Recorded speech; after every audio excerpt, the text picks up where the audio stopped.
with Trios TV, and I'm back with another video. I did a video just a few minutes ago, but I wanted to talk about that. So and this is a question that I want you to comment down below with.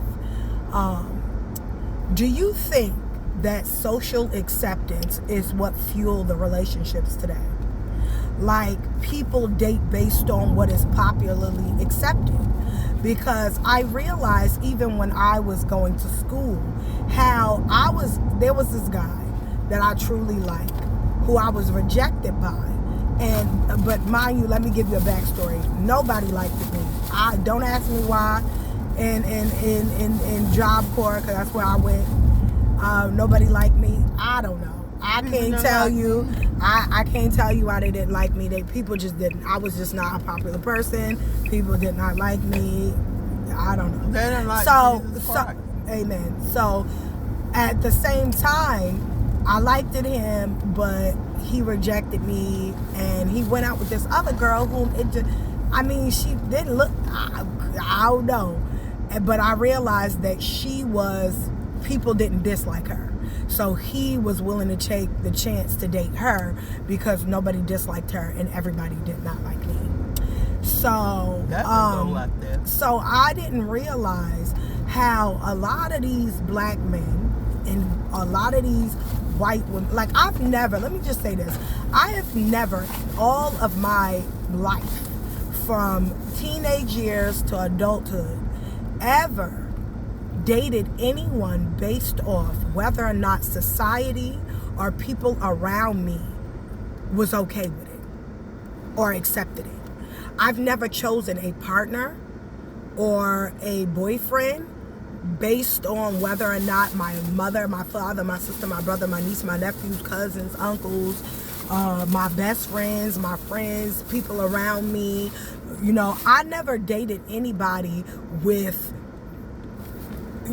other people's approval in mind. I didn't even know people had such low self-esteem where they would need other people to okay or approve whether or not they should date somebody. They do. Like, I never even knew that that's how people be giving it up. Are you telling me that all these relationships that are coming in nowadays are based on what is socially based on? It had to have been based on what is socially accepted or what is preconceived as socially accepted. And you mean to tell me that's what was making people date? Because I realized that a lot of these relationships are cookie cutter. A lot of them, even when I watch couples on YouTube, the reigning theme on YouTube are mixed race couples, and there's always a black man and a white woman, or a black man or a racially ambiguous woman. And I realized, and they got the same, and they couple the same. They literally couple the same. They do the same stuff. They literally signature got the same ways. Like, I'm dead ass. I can name a few YouTube couples that are like damn near cookie cutter, by the book, the same couple, just different faces. Are you niggas really out here dating on what is acceptable to society? Because you do know that you gotta live Jesus like Christ, you are. It's so crazy because I've never ever in my life, and I've not always had the greatest self-esteem in the world. But you mean to tell me you care so much about what other people think that you basically dating based on what you think society approved? I'm going to speak specifically to black men. Don't you know that when you date outside your race, they laugh at your black ass? Well, don't you know when they see black women who date outside their race, they laugh at our black ass? Don't you know that they understand the agenda is to depopulate your black ass? So every time you decide to go out there and date outside your race, you are a joke. And it's so sad that you want to be down so much that you go out there and date outside your race for popularity's sake. No wonder we be getting the feedback we get. Well, nobody wants you. No wonder you do all of that. You dating based off popularity. You think you popular. And because people they knew what they were doing when they weaponized black men against black women. If that was not the best tactic, touche, white man. That was one of the best tactics they did, because they knew not to big up the black woman. Because the black woman would have went back and got her black man.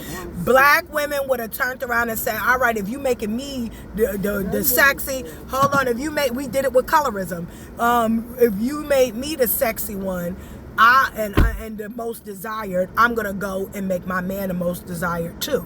If the shoe was on the other foot and they made the black woman the more desirable one, we would have went in and made our men. They knew to weaponize the men because they knew black men would get so caught up in their assumed popularity that they will leave their own women behind, because the desire to be better than someone outweighs your humanity. And black men is now to said in their own way to be better than black women. How? Because you're saying he's more desired than black women. So that gives him a better than mind frame. So now he thinks his women obsolete in comparison to him. Whoa, like, y'all don't understand how far down a rabbit hole this shit be going. This stuff, and when I tell you racism is so calculating that y'all don't either understand that this was a tool. And they made black men, they put him in a position they put black men in. And white women are in that similar position, because they knew that we need those two to get together and be like that, because this is how we destroy the black man and woman together as a whole. And so that was the tactic that was used, and boy oh boy, I don't know how good it's working, but it's doing a number. But anyway, if you agree with my comment, y'all, like, share, and subscribe. Stay up, stay blessed. Comment down below if you agree or don't agree. Put God first above all else. Peace out. Bye.